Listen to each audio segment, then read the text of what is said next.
Hello बच्चों, आज हम पढ़ेंगे भारत के स्वतंत्रता आंदोलन में गांधी जी का क्या योगदान था। भारत का स्वतंत्रता आंदोलन जो 1915 के बाद शुरू हुआ, उसमें महात्मा गांधी जी ने क्या योगदान दिया, उन्होंने कौन कौन से आंदोलन चलाए, हम इस वीडियो में आज आपको वो बताने जा रहे हैं। तो शुरू करने से पहले वीडियो मैं आपको बताना चाहता हूँ कि यदि आपने हमारा ये चैनल, जिसका नाम economic analysis with Ashwini Kumar Gupta है, को सब्सक्राइब नहीं किया, उसे सब्सक्राइब करें, लाइक करें, शेयर करें और साथ दिए बेल आइकन बटन को दबाना ना भूलें। तो शुरू करते हैं वीडियो। भारत के स्वतंत्रता आंदोलन में गांधी जी का योगदान। गांधी जी जब वकालत पास की तो किसी केस के पैरवी करने के लिए वो दक्षिण अफ्रीका गए। गांधी जी वकालत पास करके दक्षिण अफ्रीका में किसी केस की पैरवी करने के लिए गए। वहाँ उन्होंने रंग भेद, गोरे काले की नीति के विरुद्ध सत्याग्रह किया। 1915 में वे भारत वापस आए। 2 वर्ष तक उन्होंने कोई काम नहीं किया। 2 वर्ष बाद तक जब उन्होंने कई राष्ट्रीय आंदोलन का नेतृत्व संभाला, तो जो महात्मा गांधी जी ने राष्ट्रीय आंदोलन के जो आंदोलन चलाए थे, उनमें निम्न आंदोलन हम आपको बताने जा रहे हैं। नंबर 1, असहयोग आंदोलन। 1920 में जलियांवाला बाग की घटना, तुर्की के सम्राट के साथ किए गए अन्याय और रोल्ट एक्ट के विरोध में असहयोग आंदोलन चलाया। 1919 में जलियांवाला बाग घटना हुई और तुर्की के सम्राट उसके साथ दुर्व्यवहार किया गया, जबकि मुसलमान उसे अपना खलीफा मानते थे। और रोल्ट एक्ट ऐसा एक्ट जिसके तहत बिना किसी कारण के, सिर्फ शक के आधार पर किसी व्यक्ति को, किसी भी भारतीय को गिरफ्तार कर करके कम से कम 2 साल और अनंत काल के लिए भी उसको रखा जा सकता था। तो इस प्रकार से 3 आंदोलन, 1920 में जलियांवाला बाग की घटना, तुर्की के सम्राट के साथ किए गए अन्याय और अव्यवहार तथा रोल्ट एक्ट के विरोध में महात्मा गांधी जी ने असहयोग आंदोलन चलाया। इसमें गांधी जी ने अहिंसा के रास्ते पर चलकर सरकार का सहयोग करने की नीति अपनाई। अहिंसा मतलब किसी भी प्रकार की हिंसा ना करना, अपने सत्य के मार्ग पर चल करके अहिंसा कर करके और सरकार के साथ किसी प्रकार का सहयोग ना कर करके इस असहयोग आंदोलन को चलाना। 1922 के आरंभ तक लगभग 30,000 लोगों को सरकार द्वारा जेल में डाल दिया गया। जो अंग्रेज़ सरकार थी उस समय की, उन्होंने जलियांवाला बाग और तुर्की के सम्राट और रोल्ट एक्ट के विरोध में जो गांधी जी द्वारा असहयोग आंदोलन चलाया गया था, उसके खिलाफ जिन लोगों ने आवाज़ उठाई, उनमें 30,000 लोग जो है अंग्रेज़ों ने जेल में डाल दिए थे। उत्तर प्रदेश में चोरा चोरी नामक स्थान पर एक हिंसक घटना हुई, जिसमें भीड़ ने पुलिस चौकी को आग के हवाले कर दिया, जिसमें 22 पुलिसकर्मी मर गए और इसका गांधी जी को बहुत दुख हुआ।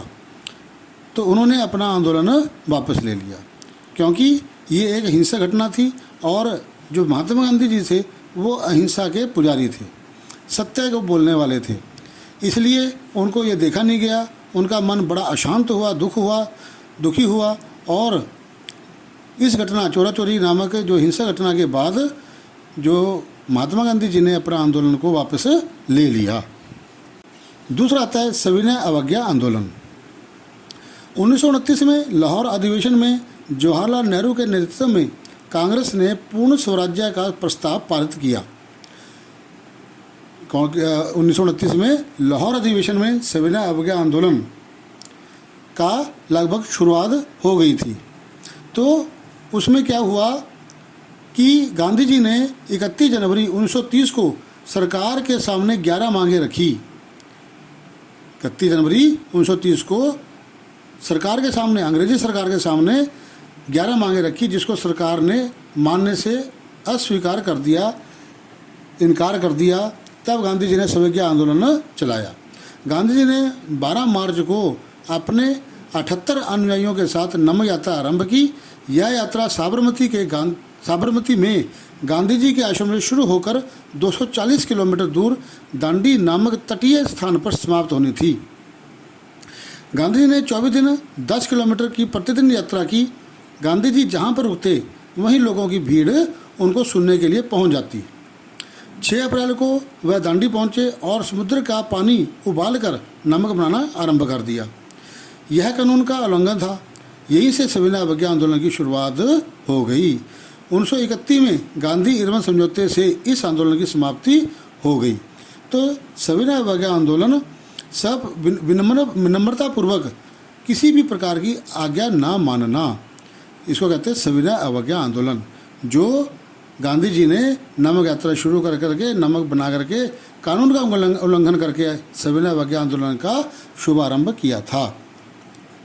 आगे आता है तीसरा पॉइंट, व्यक्तिगत सत्याग्रह आंदोलन। द्वितीय विश्व युद्ध के आरंभ होने पर जब कांग्रेस के राज्य मंत्रिमंडल से विश्व युद्ध में शामिल होने के लिए नहीं पूछा गया, जब कांग्रेस के राज्य मंत्रिमंडल को विश्व युद्ध में शामिल होने के लिए नहीं पूछा गया तो कांग्रेस मंत्रिमंडल ने इस्तीफे दे दिए। अक्टूबर 1940 में गांधी जी ने व्यक्तिगत सत्याग्रह आंदोलन आरंभ कर दिया। व्यक्तिगत पर्सनल रूप से चुने हुए सत्याग्रही युद्ध विरोधी भाषण देकर कानून तोड़ते और अपनी गिरफ्तारियां देते। पहले सत्याग्रही आचार्य विनोबा भावे रहे। जल्दी ही यह सत्याग्रह पूरे देश में फैल गया। 6 महीने के अंदर लगभग 25,000 व्यक्ति जेल जा चुके थे। चौथा पॉइंट आता है भारत छोड़ो आंदोलन। क्रिप्स मिशन मार्च 1942 में भारत में राष्ट्रीय नेताओं से बातचीत करने आया, परंतु उनके साथ बातचीत सफल ना हो सकी। 8 अगस्त 1942 को मुंबई में अखिल भारतीय कांग्रेस कमेटी का अधिवेशन हुआ, जिसमें एक प्रस्ताव पारित किया गया जिसमें अंग्रेजों को भारत छोड़ने के लिए कहा गया। 9 अगस्त को कांग्रेस के अधिकांश नेता गिरफ्तार कर लिए गए। इससे देश के अधिकांश भागों में हड़तालें हुई। लाखों हजारों लोगों को जेल में डाल दिया गया। आंदोलन नेतृत्व होने पर भी विश्व युद्ध की समाप्ति तक यह आंदोलन चलता रहा। तो ये थे महात्मा गांधी जी द्वारा स्वतंत्रता आंदोलन में चलाए गए आंदोलन। पहला आंदोलन असहयोग आंदोलन, दूसरा सविनय अवज्ञा आंदोलन, तीसरा व्यक्तिगत सत्याग्रह आंदोलन और चौथा था भारत छोड़ो आंदोलन। तो ये 4 आंदोलन जो मुख्य रूप से थे महात्मा गांधी जी द्वारा चलाए गए। और 1942 में लास्ट जो था भारत छोड़ो आंदोलन चलाया था। 1947 में 15 अगस्त को हमारा देश आज़ाद हुआ और हम स्वतंत्र भारत में सांस लेने लगे। धन्यवाद दोस्तों।